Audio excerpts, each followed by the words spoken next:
You're listening to Saturday Morning Media. And now, back to our show.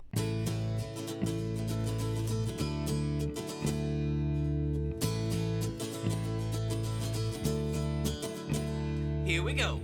Welcome once again to the GrantCast. My name is Baciocco. It is a pleasure to have you here. Thank you for listening. Thank you for downloading. Thank you for checking out the GrantCast. And a big shout out to all of the Saturday Morning Media Patreon patrons who help make this show possible. If you would like to know more about the Saturday Morning Media Patreon, just stay tuned after the show and I will tell you all about it. Well, I just got back. I'm recording this on Monday, September 15th, 2025.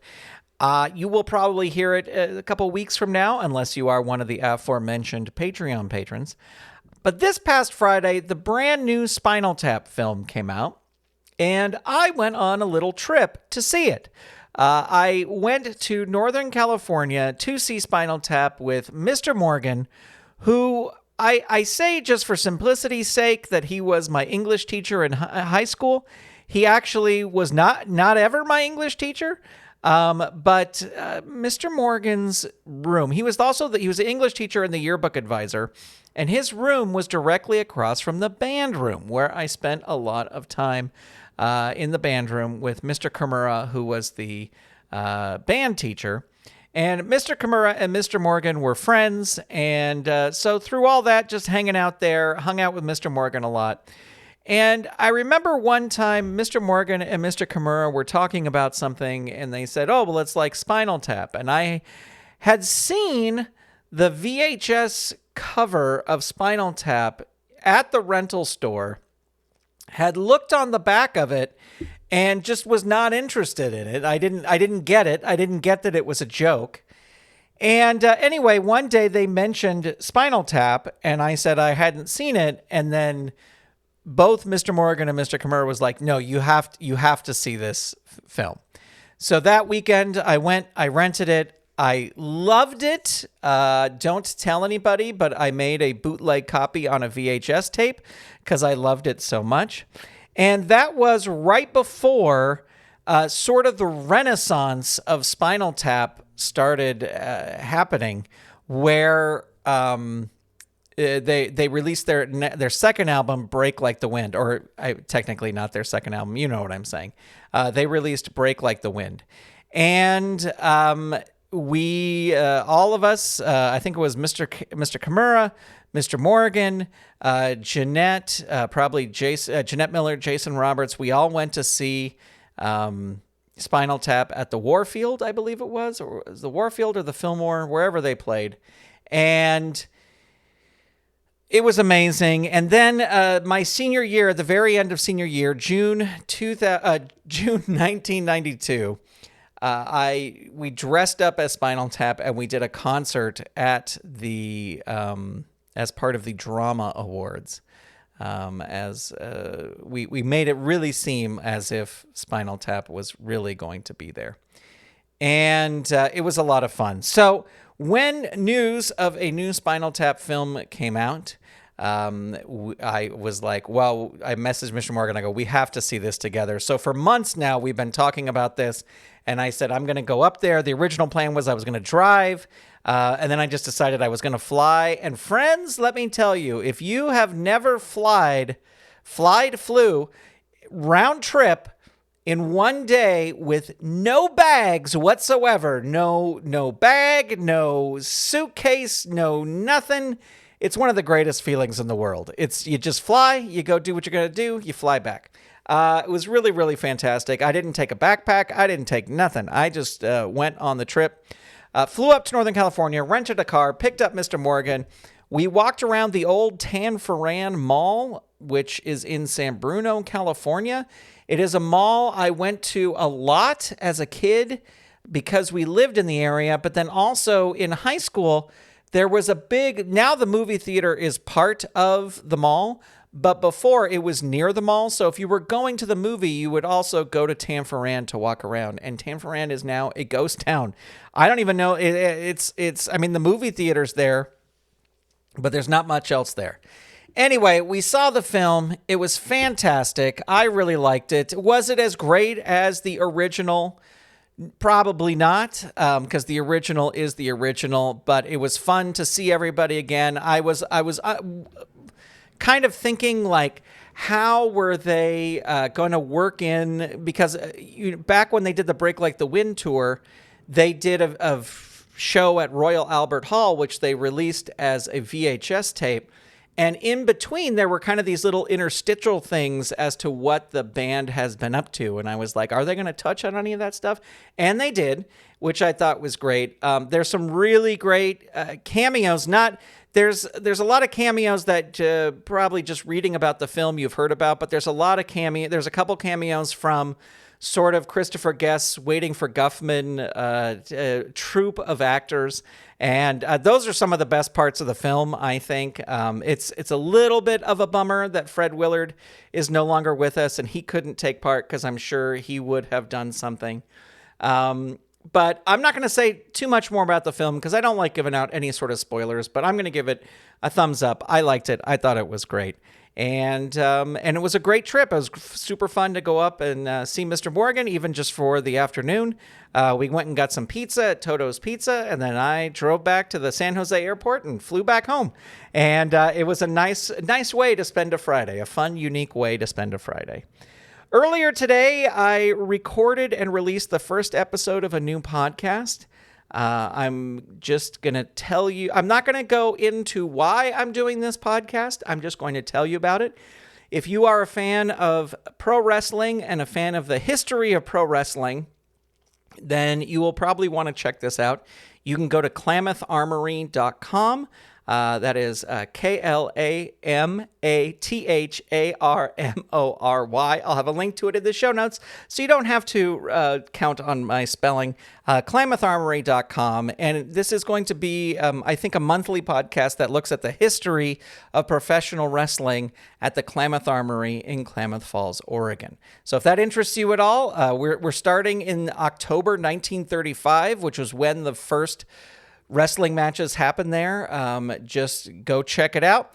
The only thing I'll say is this is something I've been working on for a while, and it was one of those things where it's like, if I don't put this out, I'm never going to put it out. So I put it out earlier today. So if you want to go check that out, KlamatharMory.com.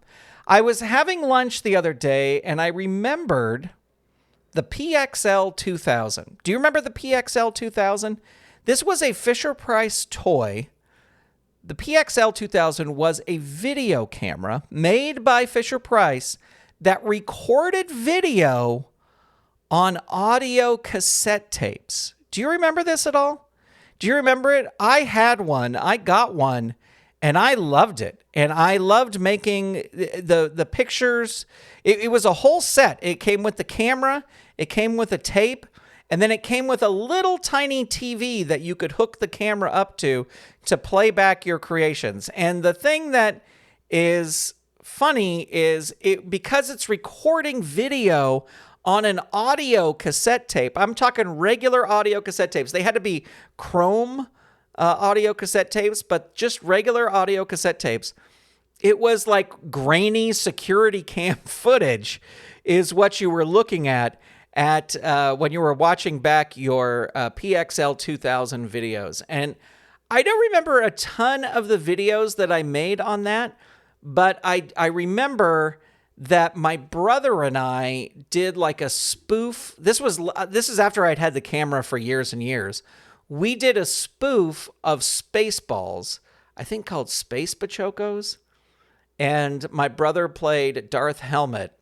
And then there was the part, where it's like go to ludicrous speed.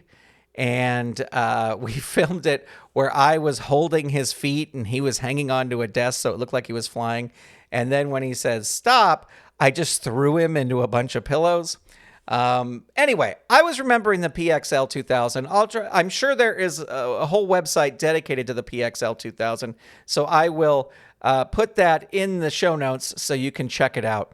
But what I remembered specifically about the PXL 2000 was there was a contest, and I don't know where I saw this contest, but Tide laundry detergent had a contest where for kids to write a commercial for Tide laundry detergent. And the grand prize was you would get flown to Hollywood and your commercial would be made.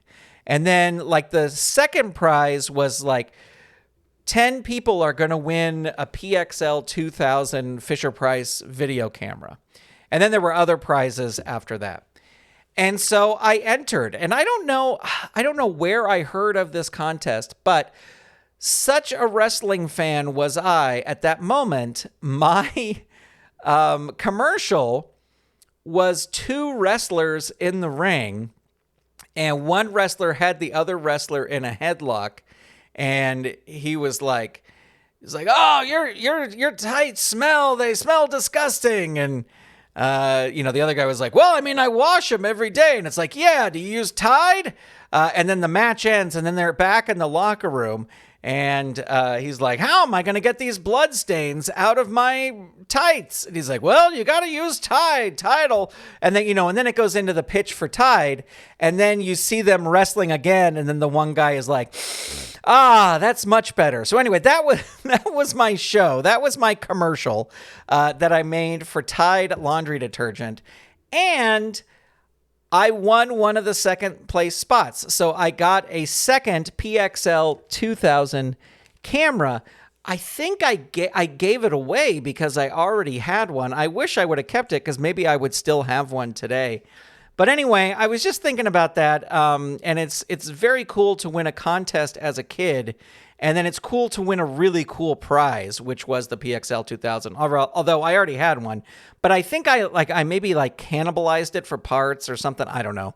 I don't remember exactly, but I don't know. Just thinking of the old PXL 2000 and the Tide commercial that could have been. This Tide commercial was during the heyday of, pro wrestling. So, I don't know. I think it would have done well as the commercial. I never saw if they had the actual. I should look online and see if I can find information about this contest and see what the winning Tide commercial was.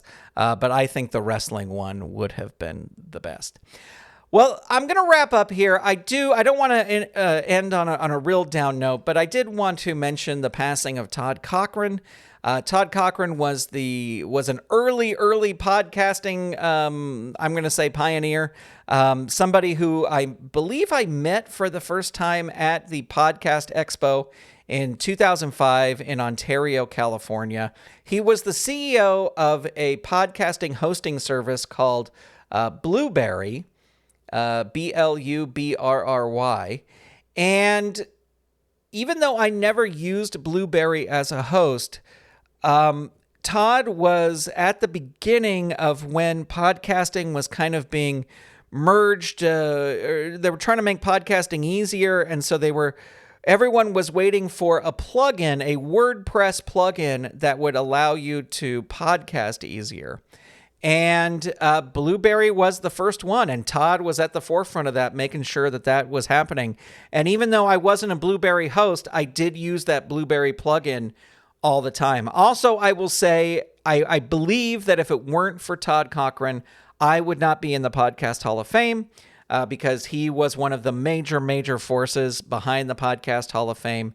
And, I hadn't talked to him in a super long time before I found out that he had passed away, but he, I would see him on LinkedIn. He would do a live show on LinkedIn. So if I logged into LinkedIn, I would see him on there. And, we had a couple messages back and forth. And Todd Cochrane was a good guy. And he was, as I said, a podcasting pioneer, and sending my best to all his family. And thank you, Todd. I mean, if Todd wasn't there, would not still be podcasting probably, because literally that WordPress plugin made everything so much easier. And, that's thanks to Todd. I mean, he was much more than just spearheading a development of a WordPress plugin, but that's how important he was to the world of podcasting. So sending out all the best to Todd's family, and we're going to miss you, Todd. Well, that's going to do it for this episode of the podcast. Thank you so much for tuning in. We'll be back soon with another episode. Really appreciate you listening. And yeah, that's it. I will talk to you soon. Make sure to wash your tights. This episode of the GrantCast is made possible by the Saturday Morning Media Patreon patrons who've gone to patreon.com/Saturday Morning Media and set up a pledge for as little as $1 a month. Patrons at the behind-the-scenes level and above get access to a video of the recording of these podcast episodes, and all patrons get access to the audio of these episodes the moment they are edited. Big shout out to all of our patrons, and a special shout out to our patron producers, Eve Cunning, Kathy Crawford, Tony Urbano, Brandy, David Akers, Lee Thompson, Paul, Ricky Chavez, and Scott Armstrong. If you'd like to become a patron and receive commercial-free episodes of the GrantCast before they are released, visit patreon.com/Saturday Morning Media and set up your monthly pledge today. And thank you for your support. This episode of the GrantCast is copyright 2025 Saturday Morning Media, Grant Baciocco, executive producer, all rights reserved. www.saturdaymorningmedia.com. You've been listening to Saturday Morning Media. Stay tuned. We'll be right back.